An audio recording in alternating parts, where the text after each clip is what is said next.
Thanks, Ben. So I think product roadmaps are interesting because they're basically the causes by which most colleagues fight, at least in my experience anyway. I think products typically start out really, really simple. And it's always fun to look just a little bit back. Here is, for example, Microsoft Word. It's a pretty little product, right? Very simple and well scoped and well defined. This is Word 1.0. Yeah. It's funny, actually, this style of text editor is coming back on OS X. Like, they're now boasting, like, new features, undo and stuff. But yeah, Word kind of grows. Now, it's easy to slag Word, but it is also, I think the second most commercially successful software product of all time. So, tread carefully if you want to mock it. But it did definitely grow up, right? Here's Salesforce. This is where they started, right? Yeah, it's pretty. Like, they also call things like membership here. Like, that's it. You don't have an account, you have a membership. And there's so many amazing benefits you can get. Get complimentary Zig Ziglar tape when you open a Salesforce account by June 30th, 1999. Like, this is incredible. And obviously Salesforce, like, again, super successful company. It's fair to say that they've definitely added a couple of products along the way. Something like that, yeah, okay. But like, what actually happens here? Well, what happens is, I think, it starts out simple. You think you're working on this little perfect thing, and then you get some little modicum of traction. A few people are like, hey, that thing's pretty cool. And eventually, like, holy shit, this is much bigger than I actually thought it would be. So if you haven't seen, like, the best definition of traction is something like this, right? You're getting more users over time. It's awesome. Has anyone here had traction? Excellent. But like, everything comes together, right? It's not just users. Users don't come for free. Users come with ideas and bugs and opportunities and more types of users and teammates and product requests and feature requests and more use cases. And all of this just basically piles in, and it's like, this is shit we need to build really, really quickly. And that's kind of scary, because if you do it all, you could end up building something pretty monstrous. So you have this roadmap, and how you decide what gets on and what gets off the roadmap is ultimately, it is the best execution of your strategy. Like, I really fundamentally believe a company's true goals can be found on its roadmap. It's easy to say you want to be like innovative or disruptive or like user-friendly, but like, what's on the roadmap is actually what matters, right? At Intercom, we have like 5 key ingredients in our roadmap. And I'm going to talk to you about a couple of them, and hopefully you find this useful. So we iterate on existing products. We have new ideas, genuinely new ideas that we want to work on. We obviously solve customer problems, as I'm hoping the customers here know. We build features to help scale, to help us work at scale. And obviously, we improve the quality of our product over time. Again, hopefully some of you experience that. So let's just talk about a few of these. New ideas are kind of quite interesting to me, because they're the ones where it's very easy to say you're doing it, but not actually do it. Truly new ideas, in my opinion, are counterintuitive. Customers aren't actually asking for them. The data won't support you building them. They'll be dismissed as toys. They're likely to fail. They're near impossible to justify, and because they're new, they actually, by definition, have absolutely no precedent. So it's really hard to make a case for, like, let's do it, because all of this shit's against you, right? And that's why I really like this quote by Alan Cooper, who's, amongst other things, the creator of Visual Basic, but he's just a genuinely phenomenal designer, who says, like, you can innovate or you can predict and measure performance, but you can't do both. So you have to make this choice. Like, if you really want to innovate, you have to instill it in your team and your peers to hold each other accountable for when a lack of innovation has happened. You have to ensure it's safe for teams to try new things and measure success not in like revenue generated, but like in like new ideas attempted, because that's the only thing you're trying to do, right? You're trying to try new stuff. And lastly, you have to ensure that new ideas can get into exploration without going through this extreme rationalization process. Rationalization is a meat grinder. It takes really interesting ideas and just beats the shit out of them, right? It sanity checks them, and it justifies them, and it pares them down, and it reads Forrester reports, and it concludes that there's definitely no market for this. But like, if you really want new ideas to happen, you have to create a process by which new ideas can happen without someone coming in and trying to make a business case for it. One random example of this that we've been working on, and I still can't tell you it's a success because it's a new idea, right?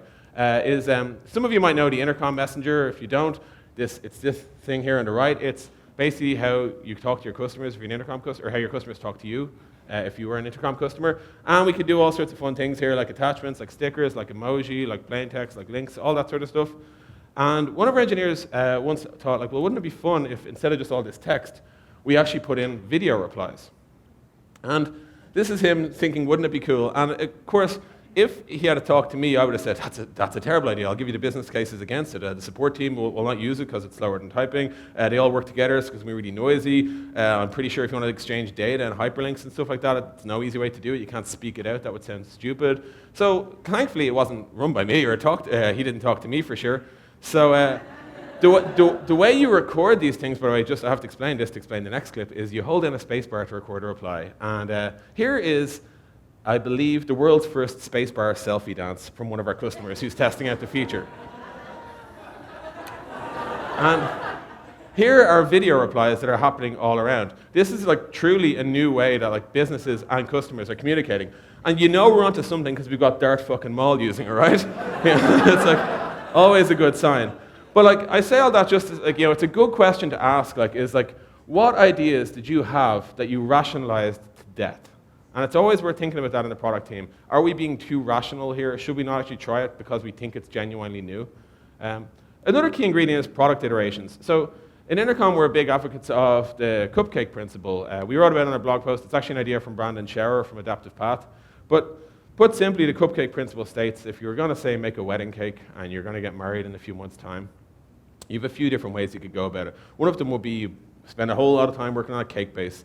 Then you spend a whole lot of time working on a filling, and lastly, you spend a whole lot of time working on icing, and you put it all together, and on the day you're married, you're like, actually, chocolate and carrot is fucking disgusting, and the oven doesn't work, you know.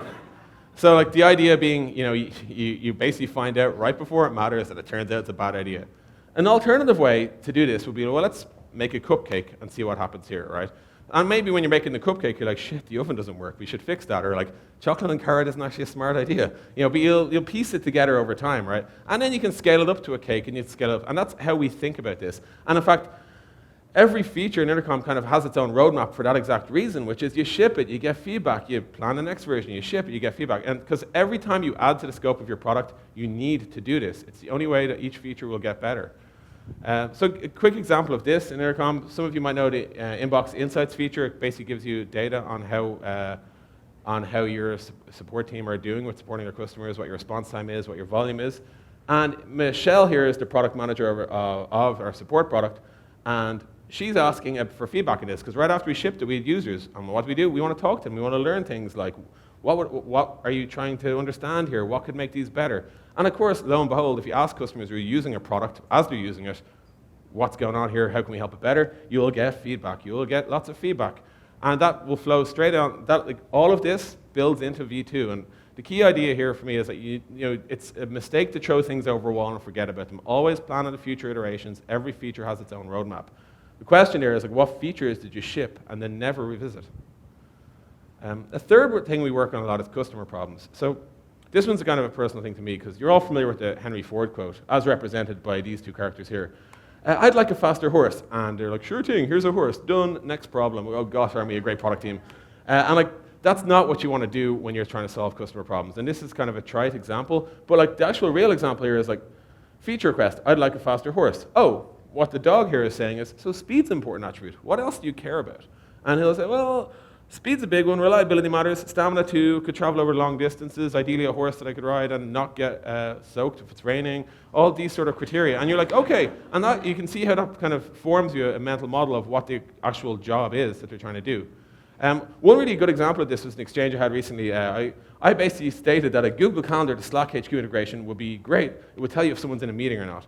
And this is me exhibiting the classic thing that customers do. I'm thinking entirely in terms of a solution as it exists in the world today. And I was really impressed with the reply. They said, Des, we'd like to make it better to know when someone's unavailable and why. Thanks for the suggestion. And that's exactly what my problem is, right? I'm thinking in terms of an existing solution as I see it in the world today, but they're replying with a generalized form of what it is I'm trying to do. That's basically how you avoid this, right?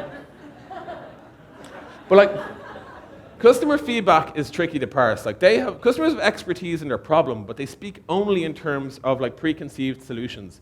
They can't predict their future behavior, and they'll overstate and understate importance from time to time. So if you look at like customer feedback as this like homogeneous blob, you'll see something like this, right? Here's all these conversations. But what you need to be doing is grouping them together to find the commonalities. So in this case here, like Communicate away status. I'm one of these little bubbles, and I'm saying, hey, it'd be cool if we could have a Google Calendar integration. I'm sure somebody else is asking for status away status settings. I'm sure someone else is talking about Outlook integrations. And the idea is they need to solve it at this level, because otherwise, if you do all of these, you're going to do like 100 damn different ways to do the same thing. And that ends up in a real messy product.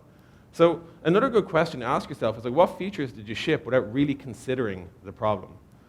And the last piece I'll talk about is just improving quality. So when you're going to improve a feature that exists, you have to understand the quality, importance, satisfaction, and frequency trade-offs. It's, all of these things matter for different reasons. Quality, how well executed is it today? Importance, how important in the workflow is it? Satisfaction is how happy our customer is with it. And frequency is how often do they use it? So if you consider something like, our reset password dialog is really shitty, how much does that matter versus the screen that users see after login could be a little bit better? You have to balance these things, because you've got something that people rarely use and it's an edge case and it doesn't matter as much as something that every single person bounces in. Often, the one conclusion I've had from this a lot is that the most neglected screen people think about is the one you land in right after you log in, right? It's the one screen everyone gets to, but for some reason people are like, oh, that's done, let's work on something else. The way I've been trying to explain this to people is to have this sort of axes in their head. How often do people use it, and how many people use it? And for any given feature, you can say, well, we should get people using it more, or we should get more people using it. And the question I'd leave you with on that is, what features in your product are underused or underadopted that you should chase on?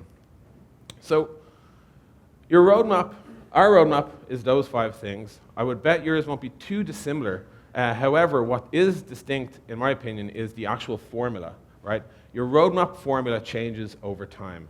So when you're making the product, when you're in that sort of fragile, embryonic sort of stage of your product, you're going to be working mostly on new ideas, because you've got nothing there so far, so obviously most of it's going to be new, right? But then as you start to have people using it, you'll be pushed to make it good. Then when you have customers, you'll be forced to solve customer problems. And you can sort of see how your priorities may shift over time, but if you always need to make sure that you're making a conscious decision here. As I said at the start, I fundamentally believe a company's true goals are written on its roadmap. So what does yours say about you? Thanks.